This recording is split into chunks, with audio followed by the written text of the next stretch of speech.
अस्सलामुअलैकुम वरहमतुल्लाहि वबरकातुहू। प्यारे बच्चों, कैसे हैं आप?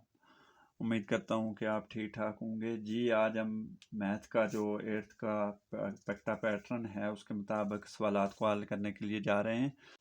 Question number 1, identify the terminating fraction.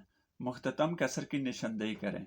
यहाँ पर 4 ऑप्शन मौजूद हैं: 1/3, 8/, 11, 5/7 और 4/5।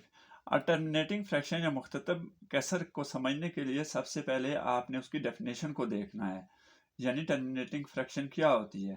ऐसी कसर जिसकी इशारी शक्ल ख़त्म हो जाती है, यानी इशारिया ख़त्म हो जाता है और फिर क्या होता है, वो तकसीम हो जाती है, वो रकम तकसीम हो जाती है। यानी किसी जगह डेसिमल इशारिया ख़त्म हो जाए तो वो मुख्ततम कसर टर्मिनेटिंग फ्रैक्शन होगी। जैसे कि आपके सवाल में ए ऑप्शन है 1/3। अब इसको 1/3 को किस तरह से अमल करेंगे?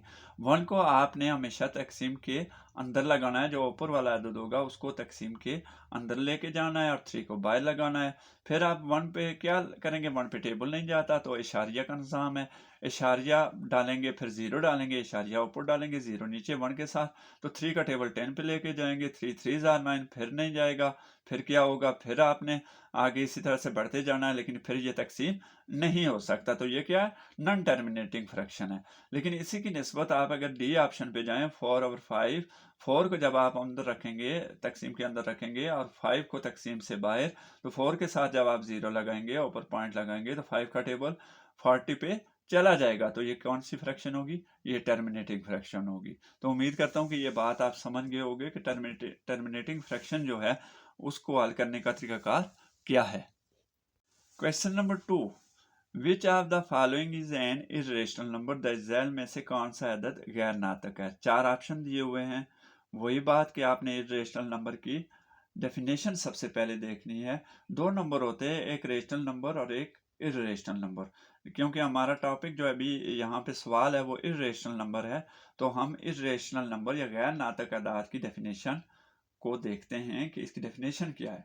वो अदद जिसे कसर की शक्ल में जाहिर नहीं किया जा सके और डेसिमल ना ख़त्म होने वाला हो और ना रिपीट होने वाला हो, उसे क्या कहते हैं? Irrational number. अब देखिए यहाँ पे ऑप्शन पे स्क्वायर रूट है, 2 लिखा हुआ है और 4 लिखा हुआ है। आप 4 पे जाएं तो 2 × 2 4 आ गया। आपको पता है स्क्वायर बनाना, आपको आता है ना, स्क्वायर रूट स्क्वायर। तो आप देखें 3 × 3 9 हो जाएगा। तो इस तरह से ये 4 × 4 5 × 5, तो क्या होगा? ये तकसीम होते जाएंगे। तो लेकिन यहाँ पे स्क्वायर रूट पे 2 है तो वो तकसीम नहीं हो सकता।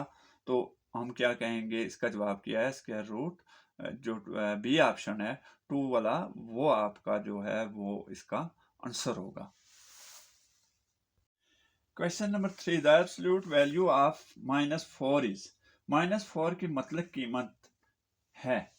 तो एब्सोल्यूट वैल्यू या मतलब कीमत क्या होता है? सबसे पहले हमने इसकी डेफिनेशन को देख लेना है कि मतलब कीमत किसी भी अदद की कदर या उजम को जाहिर करती है बगैर ये देखे कि वो अदद मुस्बत है या मनफी। यह हमेशा मनफी नंबर को पॉजिटिव में बदल देता है।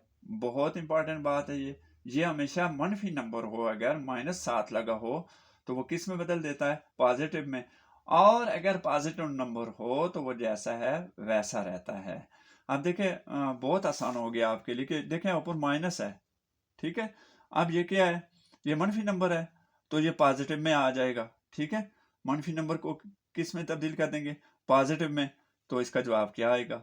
वो आपके सामने है, 4 है। लेकिन अगर यहाँ पे ऊपर 4 लिखा हो तो फिर क्या है? पॉजिटिव नंबर अगर मौजूद हो तो वो फिर पॉजिटिव ही रहेगा। तो उम्मीद करता हूँ कि ये सवाल भी आपको समझ आ गया होगा। अगले 3 सवालात के लिए फिर हाज़िर होऊंगा।